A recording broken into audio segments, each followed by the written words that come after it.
Thank you, Kristen. With the Supreme Court overturning Roe v. Wade, what could be next? Concerns are growing that same-sex marriage and contraception could be in jeopardy.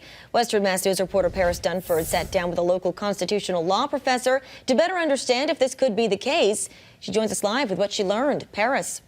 Mary, that's right. I spoke with a constitutional and family law professor from Western New England University. Now, she says this issue is very complicated and complex, but the Supreme Court taking up these issues isn't necessarily out of the question. Right after the Supreme Court overturned Roe v. Wade, social media erupted, with people questioning if the Supreme Court would go after their other rights, such as same-sex marriage, interracial marriage, or even birth control. I have a feeling that every single right for women is just going to keep getting taken away until we have nothing left, and it scares me for my own children. And their fears might be rooted in an opinion released by Supreme Court Justice Clarence Thomas.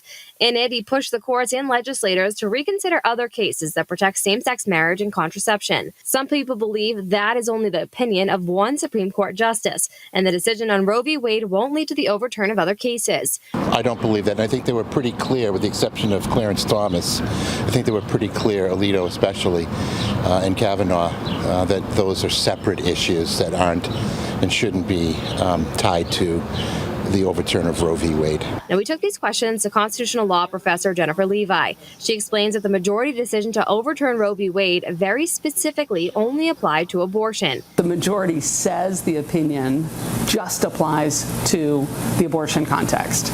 And I take the majority at its word in terms of what the actual impact is of this decision.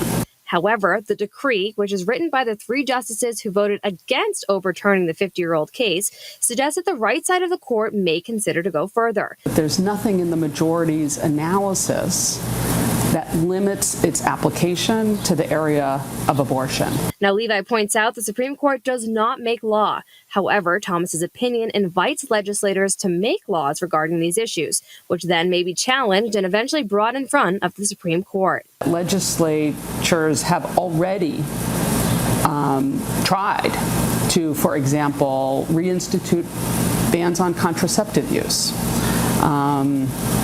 There have been politicians in other states who have said that they want to reverse protections for marriage equality for same-sex couples. What Justice Thomas says is that there are no protections in the Constitution for fundamental rights beyond those that are specifically named. Now, in other words, it's hard to say if it's ever a possibility, but Levi says she understands why people may be concerned after hearing Thomas's opinion. And she says the three justices that voted against the Roe v. Wade decision are also concerned for similar reasons. Reporting live in studio, Paris Dunford for Western Mass News. Thanks.